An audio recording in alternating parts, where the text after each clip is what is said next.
السلام عليكم ورحمة الله وبركاته. حد خد باله من البيان اللي نزل من الخارجية المصرية امبارح؟ البيان كان حازم وبيطالب وسائل الإعلام الدولية والعربية بتحري الدقة في كل الأخبار اللي بتتنقل عن مصر. بس السؤال الحقيقي هو ليه البيان نزل في التوقيت ده بالذات؟ لا، خد بالك، الموضوع هو مش مجرد خبر نزل غلط وهيبقوا يصححوه بعد كده. لا، القصة أكبر من كده بكتير. عشان تبقى فاهم، احنا عايشين في قلب حرب وعي متكاملة الأركان، من ناحية الإعلام الموجه والأجهزة اللي بتحاول تشوه أي إنجاز حقيقي بيحصل على الأرض، أو يقعدوا يضخموا لنا في أي أزمة عشان بس يكسروا ثقة المواطن في دولته. ومن الناحية التانية بقى منصات جماعة الإخوان الإرهابية اللي شغلانتها اليومية هي التشكيك واللعب على المشاعر وتصدير الإحباط للشارع المصري. على فكرة، هم هدفهم مش إن هم ينقلوا الحقيقة، هدفهم هو صنع حقيقة بديلة. أنت بقى لما تلاقي تقارير بتستند على مصادر مجهولة، وتلاقي تأليف سيناريوهات عن اقتصادك وعن أمنك القومي، تفهم على طول إن المقصود هو إرباك الشارع وخلق حالة من عدم الاستقرار. عشان كده البيانات الرسمية دي مش مجرد حبر على ورق، دي خط أحمر ورسالة واضحة. المعلومة تتاخد من مصدرها الرسمي. بس المعركة دلوقتي مش بس بالسلاح على الحدود، المعركة الحقيقية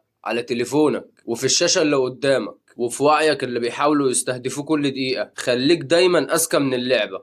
اقرأ وفكر وراجع المصدر، عشان وعيك هو خط الدفاع الأول.